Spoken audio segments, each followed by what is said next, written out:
ধিঙ্কারাক্কার না না না না, সাহস পেয়ে গেছি বন্ধুরা, সাহস পেয়ে গেছি। অনেক দিন ধরে ভাবতেছিলাম এরকম একটা ভিডিও বানাবো, কিন্তু ভয়ে বানাতে পারতেছিলাম না। তো আজ সেই ভয়টা দূর করে দিছে, হ্যাঁ, আমাদের কবি অসীম সরকার। তো আগে অসীম সরকারের ভিডিওটা একটু একটু দেখেন, তারপরে বলছি। এক গুরুদেব ওই আশ্রয় পাত্রী নিয়ে গড়ে মানে শাখা সিন্দুর নাই তো, ওগুলো দেখলেও আপনারা ঠিক পাবেন না যে কি হয়, ব্যাপারটা কি, কি সদবা না বিধবা না অদবা। বুঝতে পারছি, যার স্বামী মরে নাই কিন্তু কাছে থাকে, আপনাকে রাত্রিবেলায় টুটু টুটু টু, তাদের ওই মরার সময় জংদু দেশে ওই যে শিমুল গাছের কাটার ভিতর দিয়ে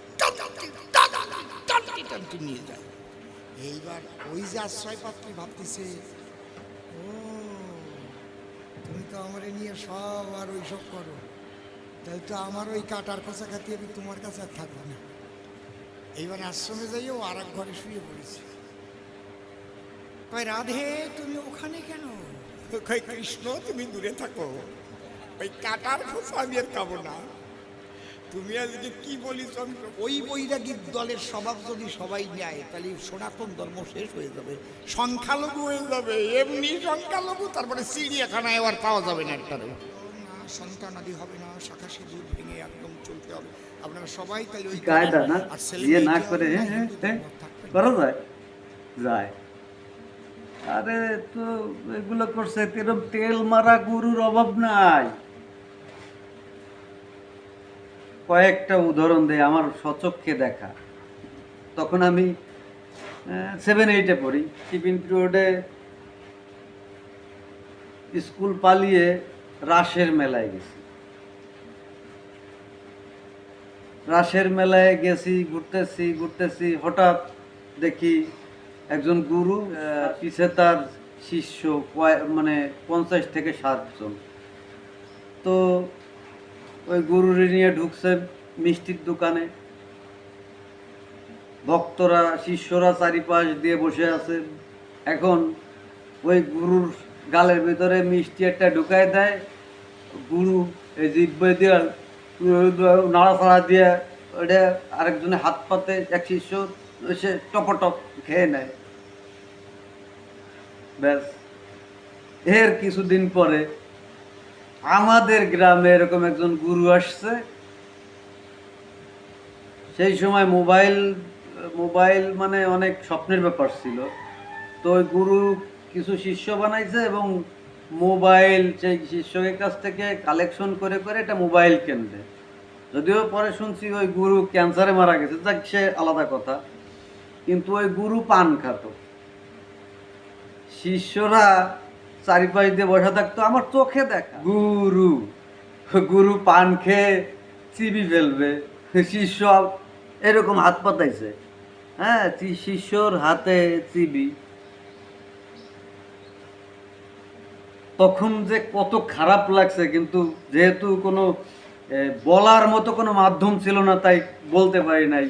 কষ্ট ছিল, আর সাহসও ছিল না যে বলবো, কারণ বললে আবার কার পরে আঘাত করা হবে, এই কারণে বলিও নাই।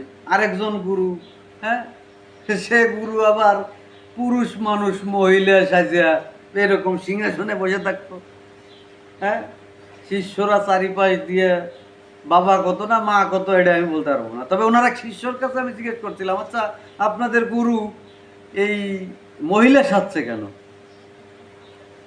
তো ওনার শিষ্য উত্তর দিয়েছিল, এই মহিলা সাজে তারা দানা করে, তারা নাকি তাড়াতাড়ি পাওয়া যায়। বুঝছেন? তাইলে মহিলা সাজে আরাধনা করলে একটু তাড়াতাড়ি পাওয়া যায়, এই জন্য উনি মহিলা সাজছেন।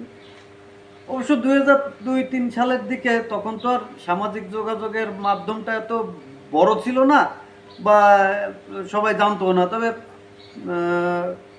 সম্ভবত কোনো একটা পত্রিকায় দেখছিলাম যে ওই গুরু তার শিষ্যদের নিয়ে ভারত থেকে বাংলাদেশে আসার পথে তাদের ওই যে টোপলায় 2-3 কেজি গাঁজাও পাইছিল, এটাও শুনছি। এর সবগুলো কিন্তু ভাই ওই যে বিয়ে না করার দলে, এরা বিয়ে করে না। হ্যাঁ, এরা ওই যে উপরে যেটা দেখলেন অসীমবাবুর কথা, হ্যাঁ ওই করে আর কি। আর তেল তেল মাখানো গরু তো দেখছি অনেক।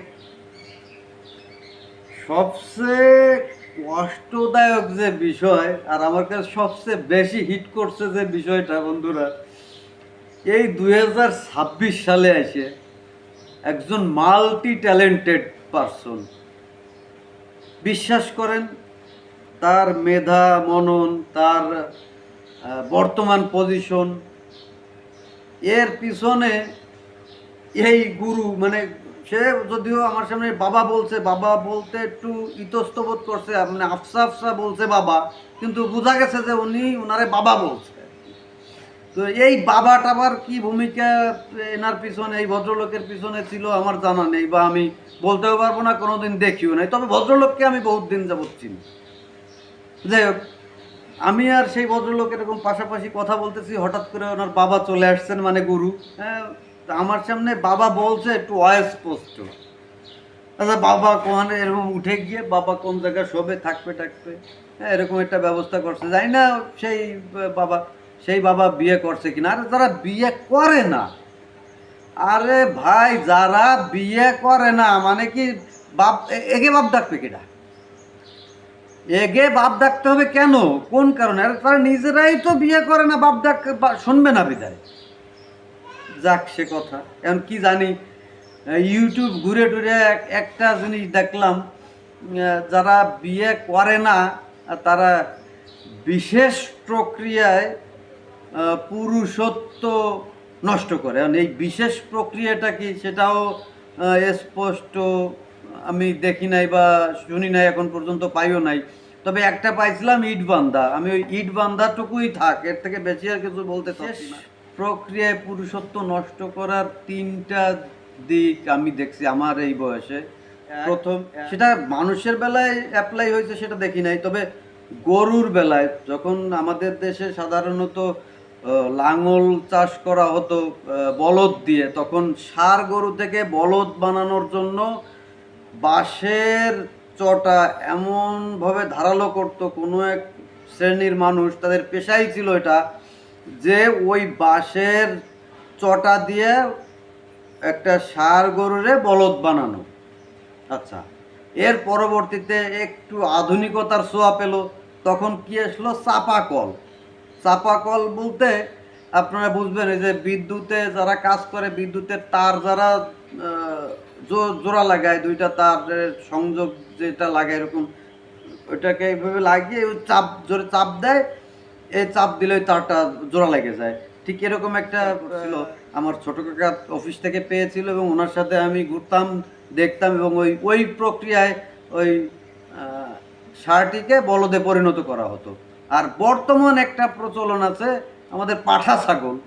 এই পাঠা ছাগলরে ব্লেডের মাধ্যমে এক প্রকার বলা যায় অপারেশন, তাদেরকে আমরা যেটাকে সাধারণত খাসি হিসাবে চিনি সেটা করা হতো। এখন কি বলবো ভাই, আসলে কষ্ট লাগে যে এই বিশেষ প্রক্রিয়াটা, পুরুষত্ব নষ্ট করার বিশেষ প্রক্রিয়াটা কি।